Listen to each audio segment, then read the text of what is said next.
Good evening. It's great to see all of you here, and all of you that are watching from the comfort of your own living room. So it's around a year since Chris Hobson realised that it's 50 years since the original Cut and Dry band album was made. And I'm going to say as little as possible about this because there's people here who know a lot more about it than I do. So the format of the evening is we're very lucky, and I'm absolutely delighted to have the 3 surviving OG Cut and Dry band members here, and they're going to take care of the first half of the concert, and then we'll have a break and then move on with the new ensemble who are carrying on the torch of Cut and Dry. So please, first of all, we'll leave a big hand for Anthony Rowe.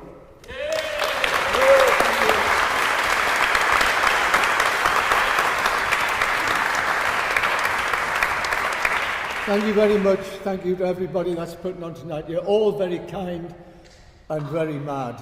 But it is a pleasure to be here, I think. I'm going to actually start up.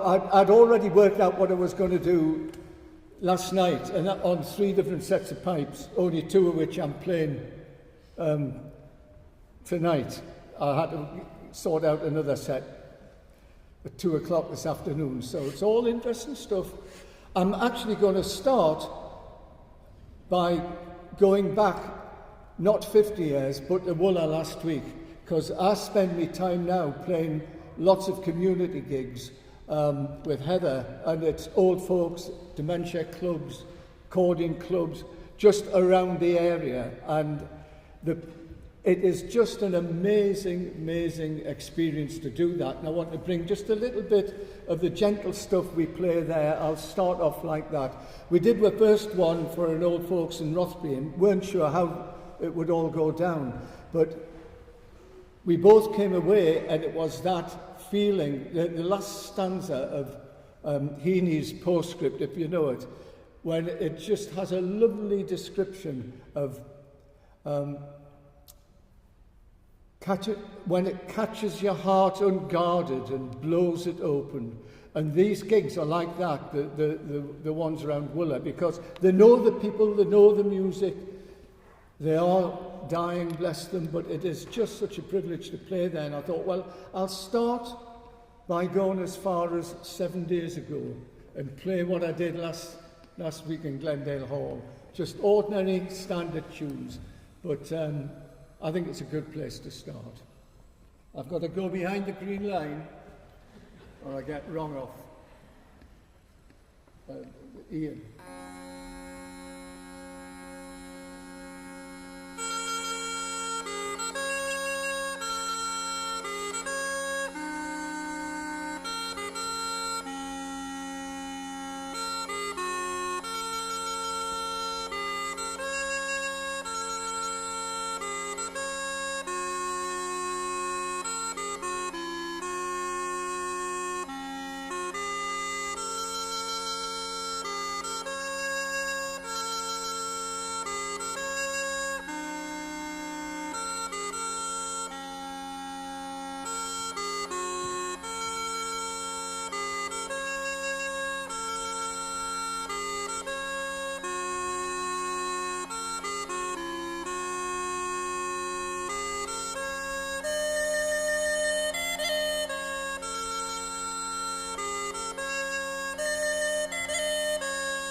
Thank you very much.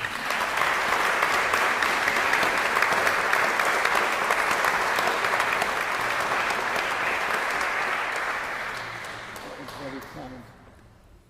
I was right, we're going back 45 years now.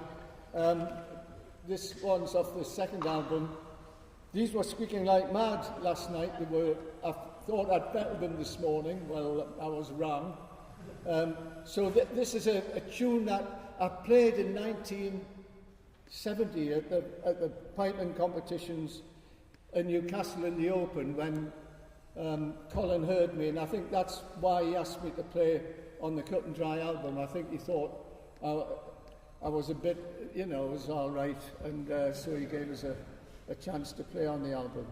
And it was Nae Good Luck, which Alistair did on the second album, but he's doing something else. So I'm going to do it to go back 45 years. I'll be going back 50 years with Carol in a minute.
hopefully these ones won't be squeaking. I'm going to ask Carol to come up now and we'll do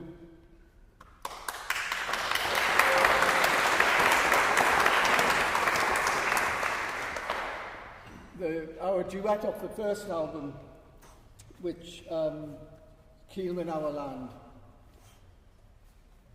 which I still play actually. I don't do lots and lots, but I play that one. And he'll probably go away, he never does. Anyway, this is me reed set, it plays in F or thereabouts.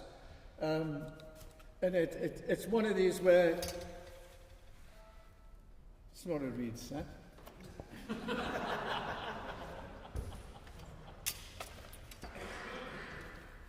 This is me reed set. Philip Brewer made that set. He's sitting in the row there, but they didn't squeak when he sold them to us. The reed set have got holes that you can dive into, so I don't usually do it for notey stuff, but I've got no option tonight because the people who I'm playing with are in F, so you're getting these. So they don't squeak, but they're not as easy to play. It's all my fault because my G set. Well, it's not your fault. It's everybody needs to play an F together.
Thank you very much.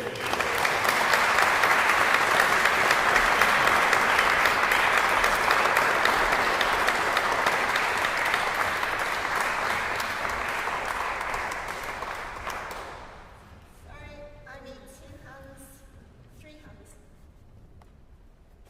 for this. I'm going to play, when I finish decorating the floor, a tune This is brand new. It's not supposed to entertain you by doing that. No, can you sort that one? Thank you, darling. Going to start with Wynnham's variations. It's just one variation on Long, Long Ago, because it's long, long ago that we had the cut and dry band. And then that was My Yellow-Haired Laddie. I'm going to play Felton Lon, and that's the tune about the cows coming in and I've not got my hinny, the little boy who's lost. And that's got variations. I'm not sure who wrote the variations for Felton Lonan. They're old ones. They're really peacock, so there might be other ones, newer ones. I wrote some, but not there on the plate. So, long, long ago. Oh.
come and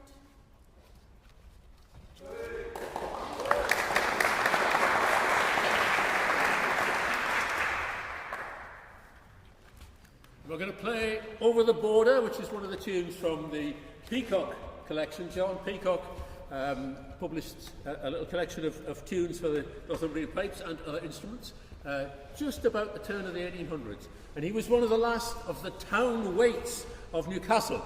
And the town waits were sort of employed by the council to appear at various, dues, Christmas parties and Lord Mayor's processions and stuff, but also their main job was as sort of musical night watchmen.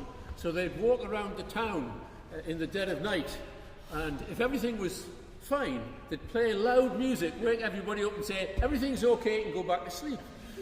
And for this, they were paid a small stipend, and also they got their supper, which was various, I forget how much beef it was a considerable amount. But the big thing was they each got half a gallon of ale. Yay! So you can imagine how they played. Anyway, this is Over the Border, whether it was from this side going over to Scotland or Scotland coming over to this way, I don't know. There's quite a few tunes in that book which are probably from the other side of the border. But all the better for being played on the Northumbrian pipes, let's face it.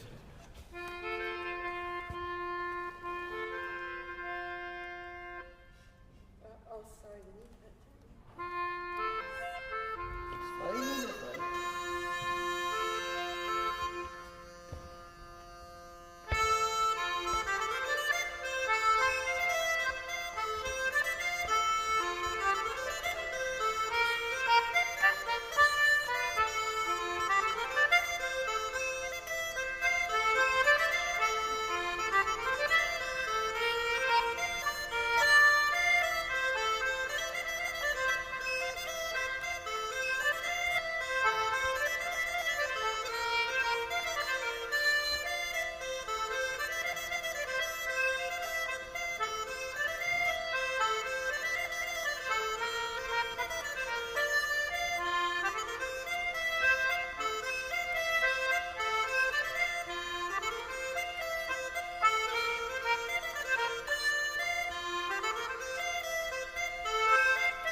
I've had such thinking back.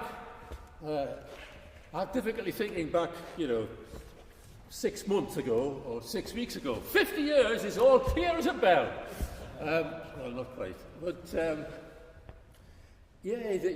these old manuscript books, that most of the stuff that appeared, especially on the first Cut and Dry Dolly LP, was dug out of old manuscript books. The Peacock tune book, as I said, John Peacock's, which is actually a published book, but also manuscripts like the one that was kept by William Vickers, who came from Bellingham area, and that book is dated 1770, and it's got a huge number of great tunes And the republished version that Matt Theatre did is for sale at the back of the room, and there's 500 fantastic tunes in there, so get yourself off and learn them all. In there were quite a series of triple time tunes, which are quite often referred to now as 3/2 hornpipes. Some of them were written down in 3/2, some of them were written in other things. And I've really got into these. But when you went and played them in a session, everybody just got up and went to the bar. You know, nobody would play them. It wasn't a jig and it wasn't a reel. It doesn't exist. Anyway, we persevered. And of course, one of them, the Lads of Alnwick, which we should play towards the end of this evening, never dropped out of the repertoire, but most of them did. And they were popular right through these islands, these tunes. In most of England, they died out by the 1720s. Even in Northumberland, they died out by the turn of the 1800s. But as I say, the Lads of Alnwick never stopped. Anyway, there were some great ones. And there was one in William Vicker's book called Rusty Gully, or Rusty Gully it was. And they're usually in, as I say, in 3/2, so they're going 1 2 1 2 1 2 1 2 1 2 1 2. Now, Mr. Vickers had very carefully written down this tune, so it was tied to suggest that it might be 1 2 1 2 1 2 1 2 3 1 2 3. Now, whether he meant that or not, we shall never know. But it's kind of fun. So I decided we could do that. And we didn't do it on the LP, but various ones would try playing it one way and then the other. And I have to admit that my... yes, I was not in a majority amongst the... in thinking this was a good idea. Anthony went along with it for a while. Yay. Anyway, I eventually decided that, you know, it might well be just a figment of my imagination, so I might be completely wrong. But the easiest thing to do then is to write a new one, which is definitely, that's what it does. So a little while later I wrote. So what I'm going to do, my little section, is to introduce you to some of the things that I've done inspired by all the work that went into and the production of that LP. So I shall play you Rusty Gully, both as it probably was played, and then as I like to imagine it was played, and then I shall play a tune called Hot Rivers, which is played the way I want it because I wrote the book.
Okay,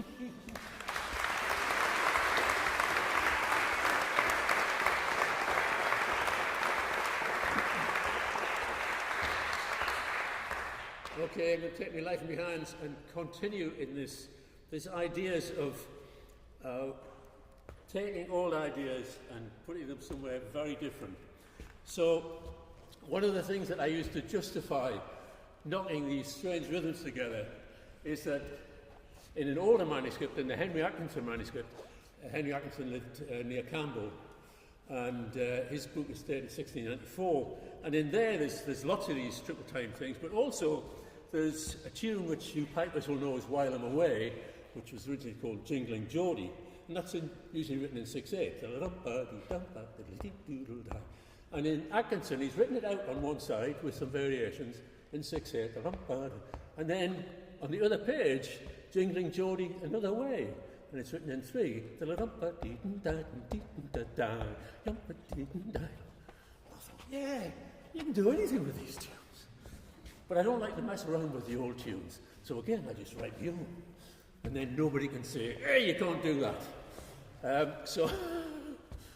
And I realised with some of these tunes, you see, if you've got, like the 6/8 or the 3/2, and you play between the two, if you have 2 bars of 6/8, then you've got 12 quavers.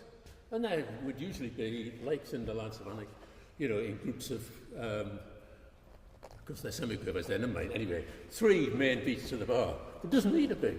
You can chop that 12 up any way you want. And one of my favourites is to take those 12 and make them into a 7 and a 5. So it goes 1, 2, what is it? 1, 2, 1, 2, 1, 2, 3, 1, 2, 3, 1, 2, taka, taka, taka, keepa, dumpa. They're looking worried up the front. If you're tapping your feet, make sure you get them back on the right ankles again. That's all I have to say. Anyway, so I've done this more than once in various places, but the ones I want to play for you tonight are pieces that, as I say, are a long way from that old LP, because it was I think it was a Millennium Project, so I suppose that's 25 years ago.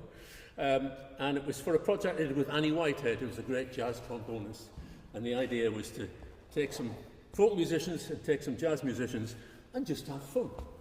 And so the first one is a gentle one called Still Waters, and then Crazy Midnight, which is fairly crazy, and then 12 Midnight, which is the one I was mentioned, the one that definitely owes a lot to the freedom of rhythmic articulation that I believe was commonplace in the 17th and 18th century. That's my excuse, and I'm sticking to it.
into, especially very early on, looking at all these old manuscripts, because I was very lucky. When I was still at school, I became part of the high-level ranters, which was Colin and Johnny and me and Tommy Owen, Foster Charlton in the early days. And I was just a young lad, and if we had a gig on a Saturday night, and by the time we got back to Newcastle, the last bus to Wall's End had gone, then I would stay with Johnny and Alice, who lived in the Blackgate Museum. And Alice was looked after the Society of Antiquaries Museum there, and that's where all the manuscripts were. This was before Morpeth had the manuscripts up there.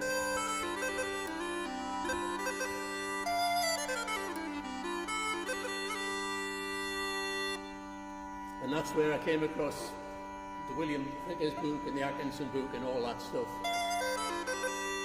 Which, of course, the William Vickers book was called the Beatty manuscript, and it was only allowed to be discussed as the Beatty manuscript.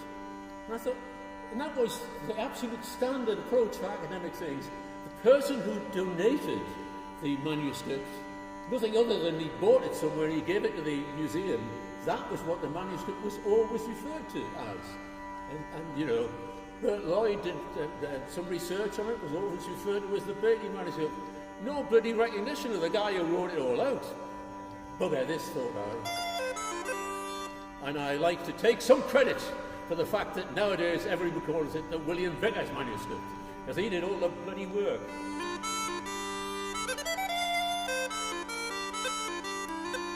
But reading through that and the Peacock book and a whole lot of others, I fell in love with what many people amongst you will call the pipe minor, that is A minor Dorian, so A minor with concert F sharp. And quite often not the top A. So tunes like the Peacock Followed the Hen and Johnny's Layout in the Hayloft, all those. And anybody who knows my music will know I've written a lot of tunes in A Dorian. So here are a couple.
come back?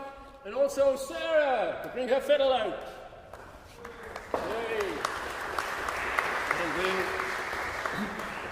wind up this section with 2 hornpipes, well-known tunes. These were the opening track of the second Cut and Dry LP. And the first one is the Barrington Hornpipe by Thomas Todd, and then the Glen Allen Hornpipe by Will Atkinson.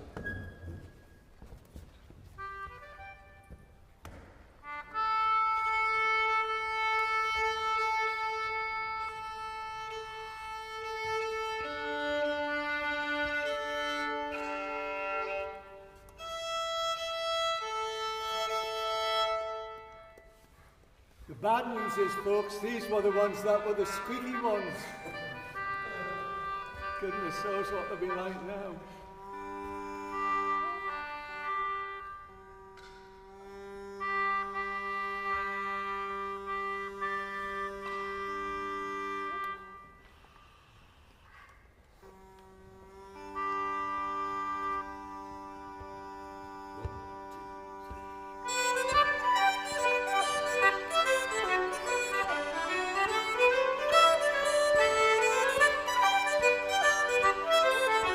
Thank you.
Hello.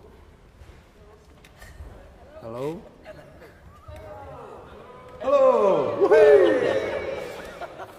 Great, thank you very much. So wasn't that a fantastic first half?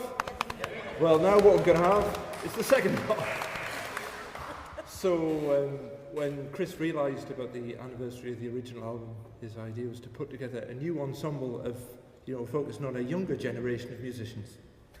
So this is their debut. It's almost like it's basically the S Club 7 of the traditional music world. A band put together you're going to hear them for the first time tonight, and I, for one, am really looking forward to hearing what they've come up with. So please, a big hand for The Kern.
nice to still be called the younger generation. Chris kind of mentioned this to me about 6 months ago, and then about 3 months ago said, we're doing it, which is great. So the Cut and Dry album came out in the year I was born. And I didn't get to hear it for about 20 years. So in the 1990s, you could pick up second-hand versions of LPs. Remember them? So when I started playing the pipes and playing the pipes tunes on this, it was kind of an eye-opener to hear these older tunes being played with all the instruments. It's fantastic. So yeah, we're not recreating. We're kind of inspired by kind of those tunes. Those three tunes there: Bonaparte's Expeditions in Peacock, along with Mile to Ride, and the new way of getting bands is in Vickers, I think. There, Vickers. The right name of the book. A lot of the older tunes here. One of the reasons I think they survive is that a lot of them are actually song tunes. So you can sing the tunes, and when I learned to play music and kind of learn by ear, singing the tunes really helps. So we'll play a couple of the older song tunes. The first one's The Lass of Hexhamshire. Yes, I got that set. Yes. And Elsie Marley, and we'll follow that with My Lads, Our Bonnie for the Coal Trade. Yeah. So.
band was called the Cut and Dry Band, and the first album was Cut and Dry Dolly. Rob? Yes? It's hard to hear you. Could you stand up near that mic? I can do, yeah. The internet can hear you, but nobody hears you. Oh, right, okay, well, there we go. So, yeah, the band was originally called... Is that better? Yeah, there's literally a microphone there. I know, I don't know. So the Cut and Dry Band, I don't actually know the story of how the name came about, other than it's a very, very good name. Well, yes, the title track, there we go. So we're not actually playing many of the sets from the first, except for this one. So this is the Cut and Dry Dolly, with all the extra bits.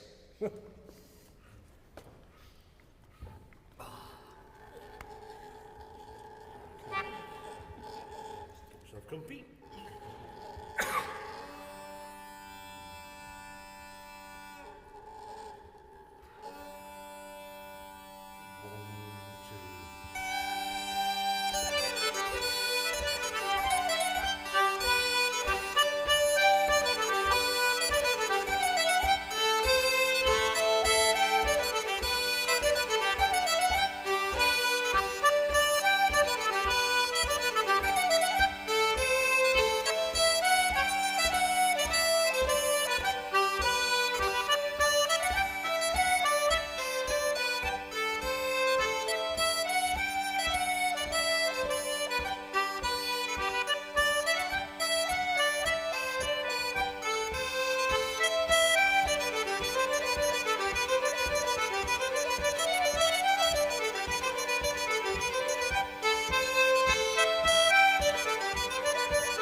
The next track is going to be, actually it is a set from the album, from the original album. Starting off with Holmes Was Fancy, moving on into, however you pronounce it, Stagshaw, Statius, Stuggy, whatever, fair. And the final one, it would be improper to give it its proper name in such ecclesiastical circumstances. So we're going to call it Lasses Pass the Brandy. And it's, 2, 2, 3. yeah. Thank you.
talk amongst yourselves while Chris retunes his drones into the other key. The other key from those days. Yeah. You can't find woohoo. You got one there? I hope so. Keep so. Yeah. Okay. So the first tune we played tonight was Bonaparte's Expedition, which I looked up on... So the first tune we played tonight was called Bonaparte's Expedition, and we were like having a bit of a gab on while we were practicing. So Peacock's book was published in 1800, less than 5, more than 1. And Bonaparte's expedition was in 1798, and he went off to Egypt and sacked a few things, and then came back after he'd been beaten by Nelson at the Battle of the Nile. So if you think about it, Peacock's book, 1802, Bonaparte's it was the Instagram of its time. It was like the kind of was the there's the social media. If you could get your post, your tune into the book, then you'd made it. So yeah, this is not old music; it's new music from 200 years ago. Let me just check the drone before we go. Yep. Really right.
Okay. You say anything about this? You want to say anything about this one? No. He told me not to say anything about it. Go for it.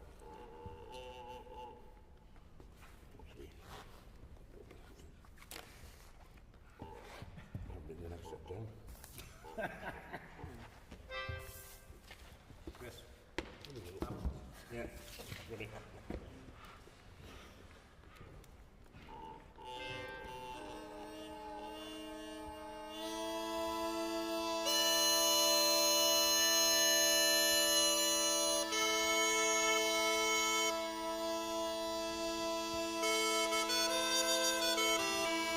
Twice.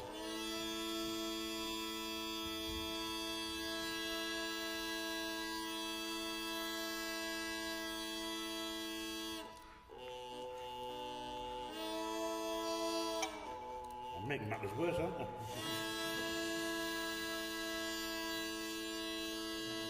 Has anyone got a set of pipes in you?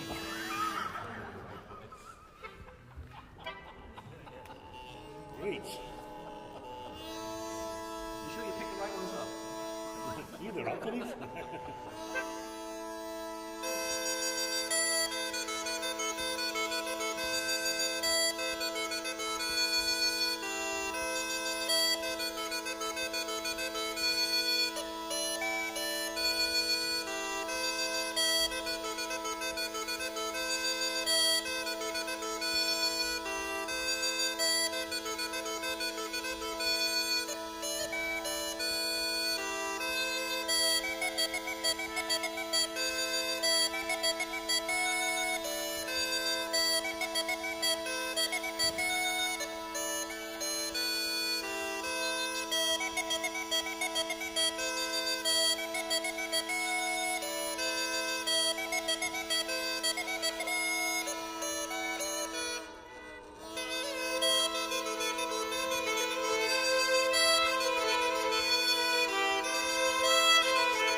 Right.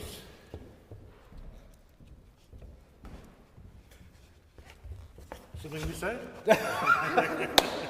So we're going to be playing in concert pitch in G, obviously with the concertina and the pipes there. We're going to switch back to F now. I'm going to invite Alistair and Anthony and Carol up. We've got some massed tunes on the pipes in the style of the Cut and Dry album there. So yes, thank you very much. Let's give them this. We do first. To be Sunderland. Sunderland lads at Manic. Oh, yes. So, this is one of the ones I mentioned before. And these two, we dug out of the Northumbrian Minstrelsy, which is one of the first of the books that we could get access to these old Northumbrian stuff. I remember Colin talking about it. And there were very few copies around. I think Laurie Charlton had one, and there was only another couple, and there was one in the reference library at the Central Library in Newcastle, and this is when I was still at school. So Dave Richardson and I cycled up from Wallsend to Newcastle every Saturday morning and hand copied that book. I copied all the tunes and Dave copied all the songs. 6 months later it was reprinted. I just want to just explain something. They did a great tune there called Lasses Past the Brandy with an F natural in it, and the original album did not have F natural in it because that's the chanter I played it on, which was made of plastic by Colin, and it was just 7 keys. So if you listen to the original album and compare their lovely version, that's why, because it only had the F naturals on that. And it was a beautiful white. It looked like the end when I got it. And if anybody's got the Billy Pig album and you look at the photograph of the chanters there, you'll see a photograph of that one in its white state. So I did 6 tracks on that little plastic thing on the first album. But that's not what you're going to hear now. By the way, the other good thing about the Cut and Dry Johnny records, the first LP, it had the music in it. It had a little booklet. That was part of it. That was the front and the back cover. Just slotted in your LP. So when you took out your LP, there was the dots for all the tunes. This chap here who came down from Willer, Michael and Janet, he bought a copy recently and it's got the full book in, hasn't it? So I'm sure we could do illicit copies. Right, approximate. Who's got some drawings? I'm just switch mine off.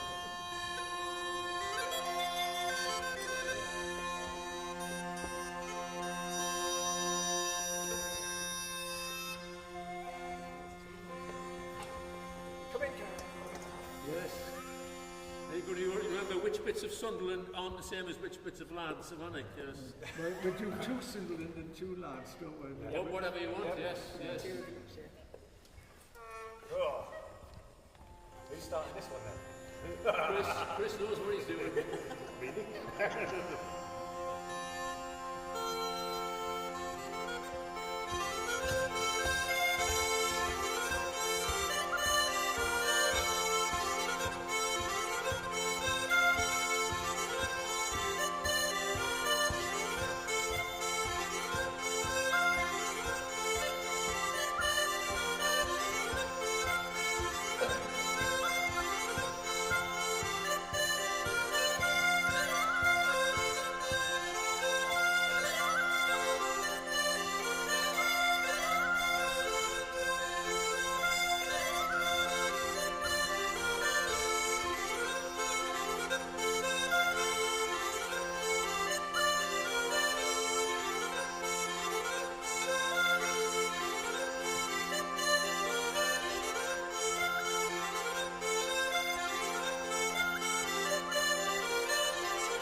Well, how about that, eh? What a great night of music. Events like this don't happen by chance, and so there's a few thanks to be done. Specifically, thanks to Alan from this wonderful church for being so accommodating of us. Thanks to Alex for all the stuff behind the scenes. A big thanks to Ian Stevenson and Tim Hardy who've done the streaming for us tonight. You can clap here, but you haven't heard it. But the people at home are going wild. Thank you all for coming. If you enjoy this type of music and you're not a member of the Northumbrian Piper Society, then I strongly recommend that you join. You could hear more about events such as this, hire a set of pipes of your own to learn to play, or it's just the world's your oyster. And if this has whet your appetite, then in fact tomorrow in St Andrew's Church over at Gallagher, it's the Northumbrian Piper Society annual competitions where you can hear pipers of all ages and abilities competing for a set of cups. So that starts at about 10:30 in the morning, something like that, over at St Andrews, so that's something. But in the meantime, I think we can maybe, you all know this game, don't you? I think we can maybe make them do another one. So please, a huge hand for Carol Robb, Trish Winter, Anthony Robb, Chris Olmston, Sarah Tim, Alistair Anderson and Rob Say.